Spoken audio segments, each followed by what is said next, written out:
Here is Monteverde Giraffe. This is a red ink. Everything online says it's an orange, but nothing about the chromatography, the swatch, or the writing sample ever says orange to me in any way.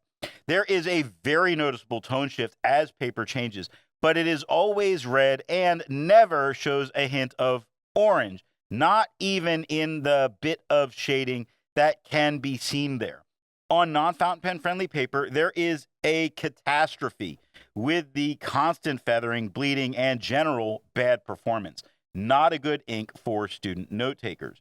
Now, as a red, not orange, I like the dirty red tone on the page, but would be happy to have a bottle of this if we can really get control over the aggression this ink really has to offer. On a majority, I probably don't get a bottle because of having to be so picky about the paper that it uses. The pen for today is a Pelikan M1000. And now that we know my opinion on this ink, let's see how we got there by looking at the first writing sample done on Clairfontaine. Very dark, beautiful, dirty red on the page with no feathering, no spread, little bits of shading, more noticeable from one word to another than in the same word. If you look at the second row is lighter than example. But right here, the F does show a little bit of tone shift. It starts a little bit lighter, but then it gets dark and really stays dark. A beautiful dark red. Looking at the back of the page, the thing is, there is a couple of spots it got deeper into the paper. Now, these spots didn't bleed through to touch the page underneath. The ghosting's not a problem. These spots, just to me, are huge red flags when dealing with fountain pen ink because this is Clairefontaine paper. It tends to handle most inks some of the best. Monteverde makes more than just one ink. So let's take a look at a few other inks from Monteverde. Here is Monteverde Azur Noir. Here is Monteverde Smoke Noir. Here is Monteverde Confidence Blue. Here is Monteverde Toucan. The second writing sample is done in a Portage Reporter notebook. Here the tone is noticeably lighter than it is on the Clairefontaine, and it feathers a lot.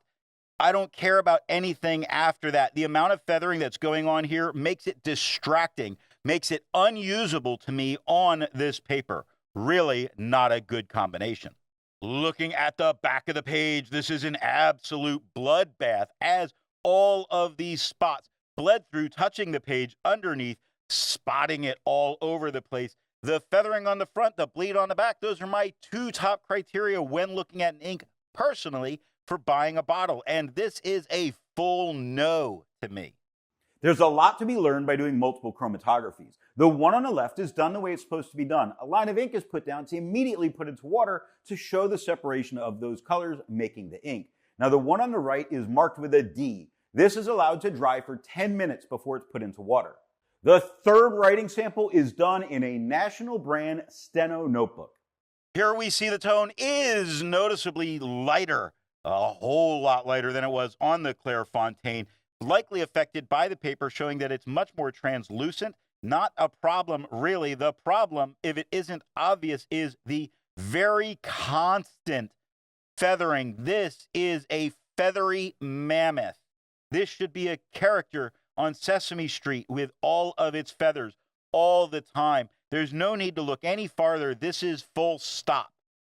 Looking at the back of the page, full stop all the time. It bleeds all over. You see, my note there was just simply all bleed. I had to throw the page out from underneath because I would not be able to do writing samples there. This is horrific on the page and should not be put on non-fountain pen friendly paper.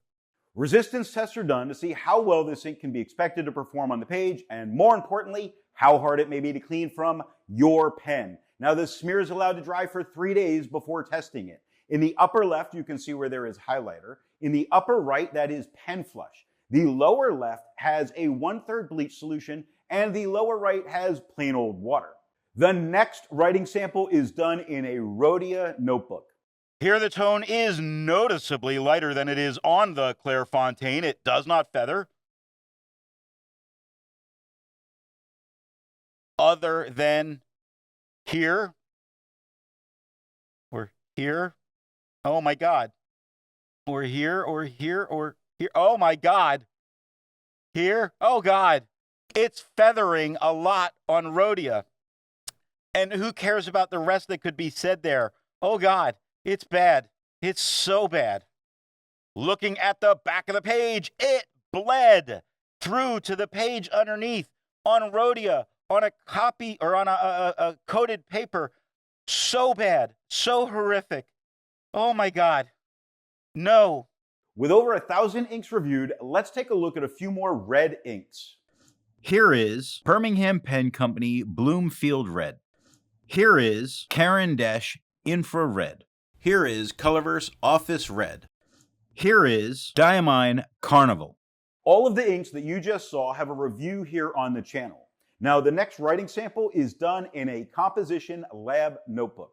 Here the tone is noticeably lighter and flatter than it is on the Clairfontaine. However, we get no feathering. We get no spread. We do get some shading, probably more shading and more standout shading than we do on any other paper.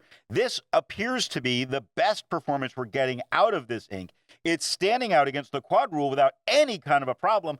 I am liking this combination. It just looks like we're married to only one paper with this ink.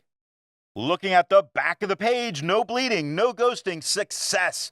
We have found an ink or a paper that this ink works incredibly well on. So if you're a student and you're using this, hopefully having purchased it at a huge discount price because the performance has been just bad, but this is a good paper for it. While it's nice to see inks that are in the same color family, I prefer to find inks that complement the color on the page. Here is Three Oysters Hammermill. Here is Lamy Agate. Here is Organic Studios Alanine Aqua Shimmer. Here is Pilot Mixable Black. The best way you can support this or any channel that you like watching is to alert the retailer of where you saw the product at time of purchase. Now, the last writing sample is done on 20-pound copy paper. Here we see the tone is noticeably lighter than it is on the Clairfontaine. It feathers a lot, not that we would be surprised at this point in this. It spreads a little bit more than we're used to on copy paper. Who cares if it shades? This is a horror story. Looking at the back of the page, and the horror continues. It bled through constantly to the page underneath. This is horrible on every paper except the composition lab notebook. So what nib and pen do I think are going to give the best writing experience with this ink? The wet fine nib of the Pelikan M1000 puts down a very nice, dirty, wet red with spots of shading. Off camera, I tried this in a dry, extra fine.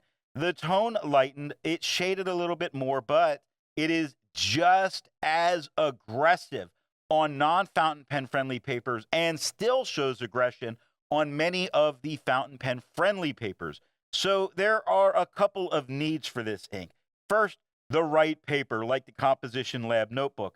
Then I would say use a wet fine or a wet medium for a great dirty red tone, but not an orange. Any other paper, you would have to go with an extremely dry, extremely fine pen, and then expect, less than optimal performance.